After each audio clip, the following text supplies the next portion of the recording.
Hello people, I'm Squids. My friend Tyler recently got Monarch Alucard in the last video in this channel. While Monarch Alucard is cool and all, I needed to one-up him. So I did. I spent this last week grinding as much as possible to outdo him. My Igris grind took over 300 dungeons before I finally got the unit.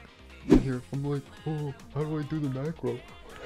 I'm sitting here like 1, 2, 3, 4. Wait, you don't have to do the macro anymore. While grinding Igris dungeons, I didn't have a single unit evolved. So since I have Igris now, it's finally time to evolve all my units. The characters I'll evolve in this video include Sung Jin Woo, Obito, and the rarest one of all, Shiny Chaeyoung. Oh, I got Shiny. Oh, you got her. Oh, Shiny! You got Shiny! Huh? That's Shiny! That's Shiny! That's Shiny! She has her outfit on. Nice! Oh, nice. Yo! I've heard from the staff of the game that a shiny mythic is actually rarer than pulling Alucard. Now the most important part of this video, I had to roll good traits to contest the Monarch Alucard. Easy work. Let's start with the rest of the Chaeyoung clip. Where's my luck? Wait, while it's still active. Wait, she's Shiny, bro. While it's still active. I was like, dang, While she had a it's weird still looking active. fit on. While it's still active. Damn, Yo! while Oh it's my still God, active, yo! While it's still active, please, while it's still active. Oh, I got. So while rolling on Sung Jin Woo, I was actually over 100 miles away from my apartment, which means I was using my laptop, which also means the audio quality is really poor, so volume warning ahead. Can we do 10 more, chat? Yeah. One of fortunes. He's gonna stay there for a long time.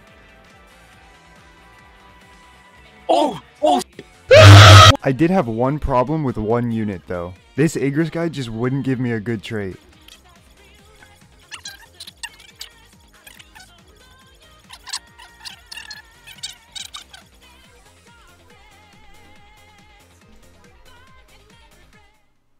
So my most important unit that I need to evo is Sung Jin Woo, because obviously the Monarch stat. But because I was grinding Igris, and I have over 480 runs in the dungeon, I can off the bat evo Haruka and Igris.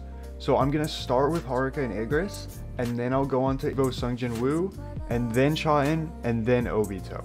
So this is how many essence stones you get when you do 480 Igris runs and you don't spend them on anything. Since all of my units are currently unevoed, I have 9 rainbow ones, 41 of each of the colors, and I have full 100 of the green ones. To start with, we're just gonna evolve Igris.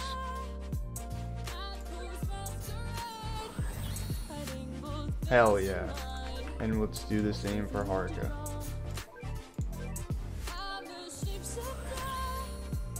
Okay, so to evolve Sung Jin Woo, you need 12 of these Shadow Trace items, which you get from doing the second double dungeon legend stage. So I'll cut back when I have all of that grinded through. I just need 6 more.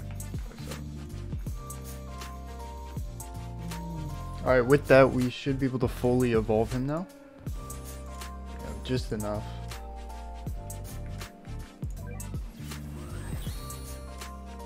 Okay, so now that he's evolved, the next step I need to take is to ascend him 3 times. Luckily for me, I already have the 3 extra Sung Jin Woos required to ascend him to max. But it takes more of those items to ascend him. So in total, I need to grind another 21. So to evolve it was 12. Now I need to basically double that to make sure he's the most powerful he can be. Nice. I got just enough. Okay, quick daily. Bro thinks he's one of us.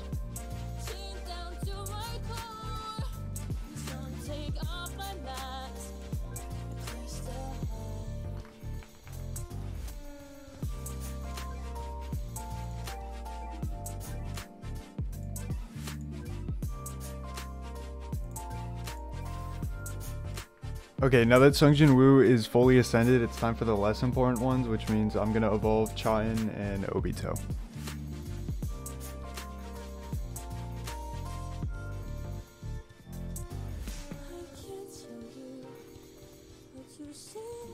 Ah!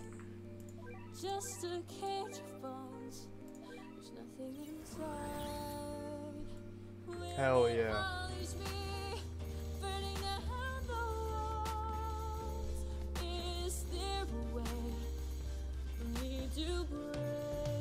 finally 3.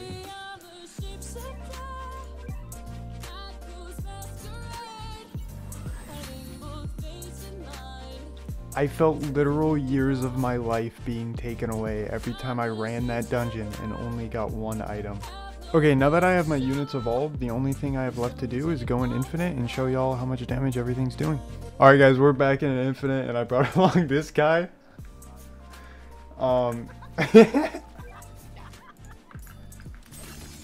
To start off, I'm going to be going over Sungjin Woo and Aegis. So this is how much damage he's doing. Upgrade 1. Upgrade 2 where he switches. Upgrade 3. Upgrade 4. Upgrade 5, switches again. Upgrade 6. 7. Then this is where he gets all of his passives and his Arise skill. So if you don't know already, his first passive, which he gets off bat, is he gets 0.1% more damage per takedown, and then that stacks all the way up to 40%. And then his 2 other passives, he both gets them on upgrade 8.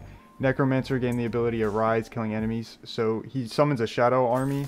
And then he gets King of the Shadows, which basically means every time one of his shadow minions kills an enemy, he gets 2.5% damage, and that stacks up to 25%. And the 25%, which ultimately leads to 78.78k damage. And I only have SSA on him, so there is large room for improvement. Okay, so now we're going to place down Haruka, and we'll come back when the buff is ready. Alright guys, we're back, and this is what his damage is looking like after the Haruka buff. So now I'm just going to quickly show you Obito and Chun. So we'll start with Chun. Upgrade 1, 2, 3, 4, 5, 8, and final upgrade. So this is what Solar Chun looks like. I would just say basically full AoE. I don't think there's a difference at this point. Okay, so we'll move on to Obito now. So upgrade 1, 2, 3, 4, 5, 6, 7, 8, 9, 10, 11. So quite the same actually. Like at this point you don't need full OE. This is good enough. Like these large cones basically extend the whole map. So these are Obito's passives, you can read them yourself. Same with Chun, here's Chun's passives. They work well with Solar. You would prefer Ethereal or maybe even Deadeye, but Solar is the good backup trait to have. So really quick, just to add, the health of his shadow minions is the direct result of his damage. So when he was doing 87k, his shadow minions, each of them, would be doing, or would have 87,000 health. Sungjin Woo is doing max damage again. I just wanted to quickly explain a feature. So if you or a friend has Alucard, which Tyler here has Monarch Alucard, it gives units a wounded status effect. So if you watched our last video, we showed off Alucard and the wounded status effect, but for those of you who don't know, both Alucard and every other unit will do 20% more damage to enemies with the status effect. So if you look here, it's the red dude. If they have that and your unit attacks, they do 20% more. So instead of Sungjin Woo doing 87,000, he would be doing 106,000 on every hit.